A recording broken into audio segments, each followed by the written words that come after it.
إله إلا الله محمد رسول الله. Bismillahirrahmanirrahim. Assalamualaikum warahmatullahi wabarakatuh. Alhamdulillahirabbil alamin. Arsala rasulahu bil huda wa dinil haq liyudhhirahu 'alad dini kulli wa kafa billahi shahidan. Asyhadu an la ilaha illallah wahdahu la syarikalah wa asyhadu anna Muhammadan abduhu wa rasuluh. Allahumma shalli wa sallim wa barik ala sayyidina Muhammadin nabiyil ummi wa ala alihi wa sahbihi wasallim. Ya ayyuhadirun ittaqullah haqqa tuqatih wa la tamutunna illa wa antum muslimun. Qala Allah Ta'ala fil kitabil karim, a'udzu billahi minasyaitonir rajim. Bismillahirrahmanirrahim. Qul inna sholati wa nusuki wa mahyaya wa mamati lillahi rabbil alamin. Qala Rasulullah sallallahu alaihi wasallam, innama a'malu binniyat wa innamal likulli imrin ma nawa. Jamaah yang berbahagia rahimakumullah. Alhamdulillah, mari kita memanjatkan rasa syukur kita kehadirat Ilahi Rabbi yang telah melimpahkan berbagai nikmat kepada kita sekalian.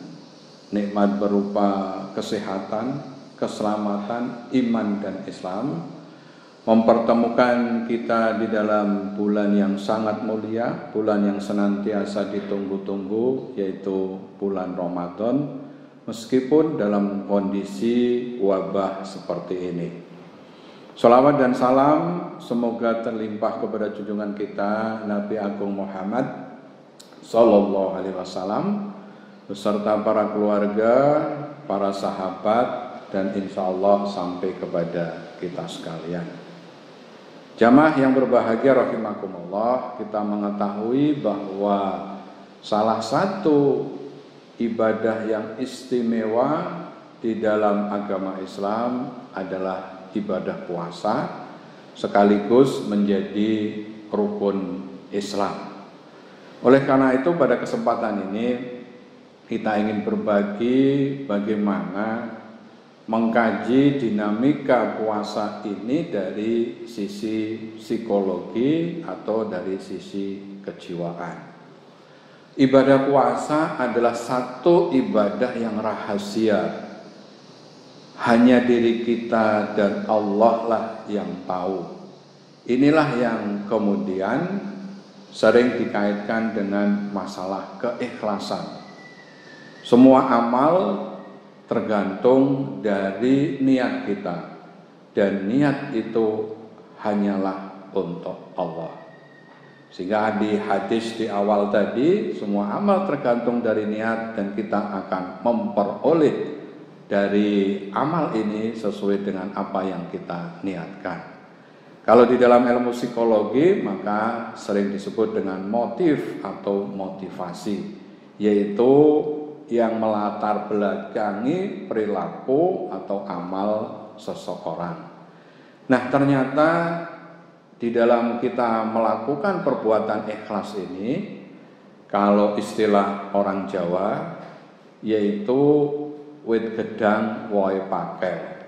Ngomongnya gampang, tapi nglakoni sing angel. Artinya mengucapkannya itu mudah, menjalankannya tidak semudah kita mengucapkan. Oleh karena itu kemudian kita perlu berlatih. Keikhlasan itu ada di awal, ada di tengah, dan ada di akhir.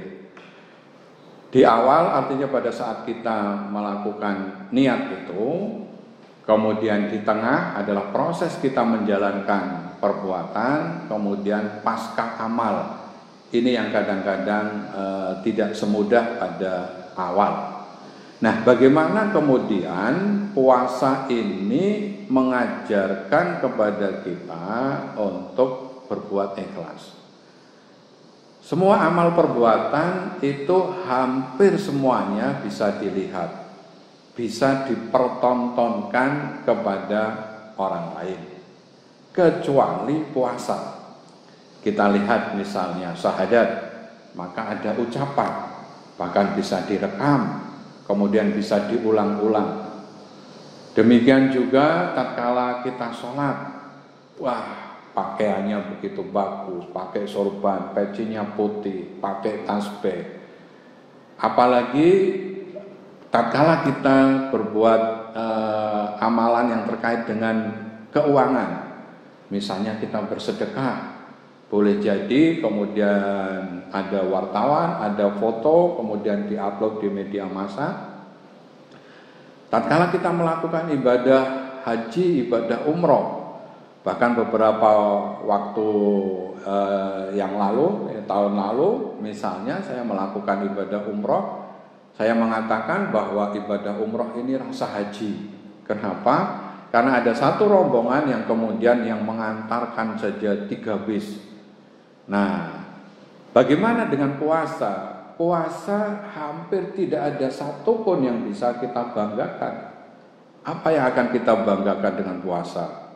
Mohon maaf, ngantuknya atau rasa laparnya tidak kelihatan, atau mungkin agak malas, atau mohon maaf mungkin bau mulutnya, nggak ada yang bisa dipamerkan. Oleh karena itu tidak mengherankan bahwa ada sebuah hadis, semua amal itu akan balik kepada diri anak Adam, kecuali puasa. Puasa itu untukku dan aku sendiri yang akan memberikan pahala. Sehingga di sisi lain nanti ada proses kegembiraan, bahwa orang berpuasa itu akan memperoleh 2 kegembiraan.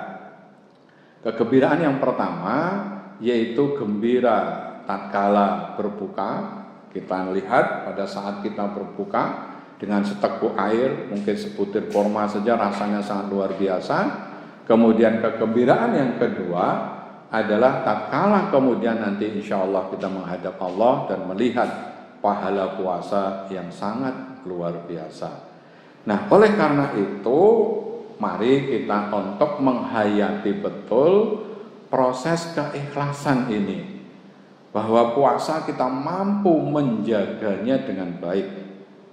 Pada saat awal yaitu kita sahur, menjaga terus menerus sampai di akhir. Bahkan tatkala kita berada di dalam kamar mandi atau tidak diketahui oleh orang pun, itu kita masih mampu untuk menjaga puasa. Inilah tatkala kemudian proses keikhlasan itu muncul, hanya Allah yang tahu. Oleh karena itu ada beberapa ilustrasi bagaimana kemudian menjelaskan tentang masalah keikhlasan yang ini dikaitkan dengan proses pengawasan. Bagaimana tatkala Umar bin Khattab kemudian bertemu dengan seorang gembala yang kemudian mencoba Umar bin Khattab, wahai anak muda, kambingmu banyak, bagaimana kalau saya membeli satu atau mengambil satu? Oh, tidak bisa. Saya ini hanya pengembala, ini ada yang punya, yaitu tuan saya. Nah, ini begitu banyak. Kan tuanmu tidak tahu. Betul, tuanku tidak tahu. Tetapi Allah Maha tahu. Subhanallah.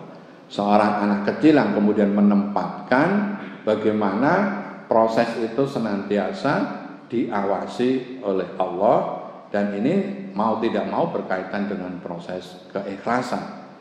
Demikian juga cerita yang lain, bagaimana tatkala seorang ibu yang kemudian berdialog dengan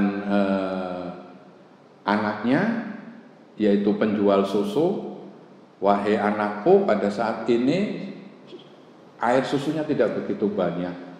Bagaimana kalau kemudian kita campur dengan air? Jangan, kan Umar itu melarangnya. Nah, kemudian pada saat itulah kan Umar tidak tahu. Ya, Umar tidak tahu. Tetapi ingat bahwa Allah itu Maha tahu. Inilah dinamika bagaimana kemudian proses puasa itu menghasilkan satu proses keikhlasan yang kemudian itu dari awal dari tengah, dan dari akhir. Ikhlas kalau kita lihat dari sisi matematik itu adalah 0. Ya. Jadi kalau 1 dibagi 1, 1 dibagi 2,5, dibagi 10, 1/10, artinya semakin besar pembaginya, motivasinya kita semakin banyak, maka hasilnya itu akan semakin kecil. Nah, kapan itu kemudian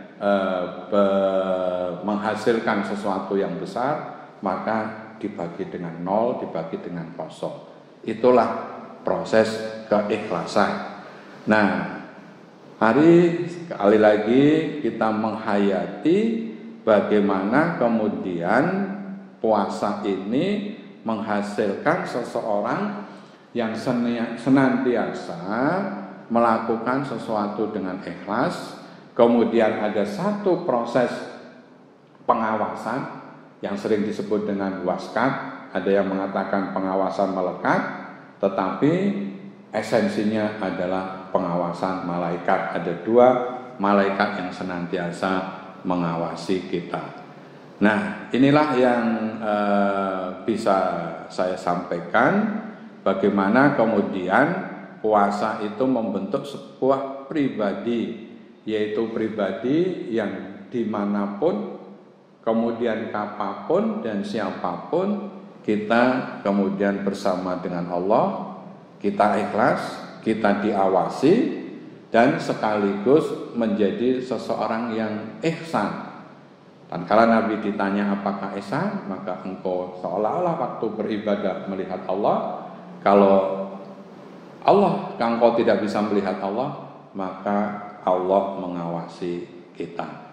Dan inilah yang dibutuhkan di era yang sangat sulit ini. Bagaimana kemudian kita bersama dengan Allah, kita senantiasa ingat kepada Allah, dan sekaligus akan memberikan satu proses ketenangan. Ala bi dzikrillah tatmainnul qulub, bahwa dengan ingat kepada Allah maka hati menjadi tentram. Mudah-mudahan amal ibadah kita selama bulan Ramadan bisa diterima oleh Allah, membentuk manusia yang muttaqin, pribadi yang bertakwa, dan sekaligus sebagai bekal untuk 11 bulan yang akan datang, dan kita akan bertemu dengan Ramadan yang akan datang. Kurang dan lebihnya mohon maaf. Billahi taufik wal hidayah. Wassalamualaikum warahmatullahi wabarakatuh. La ilaha illallah Muhammadun Rasulullah.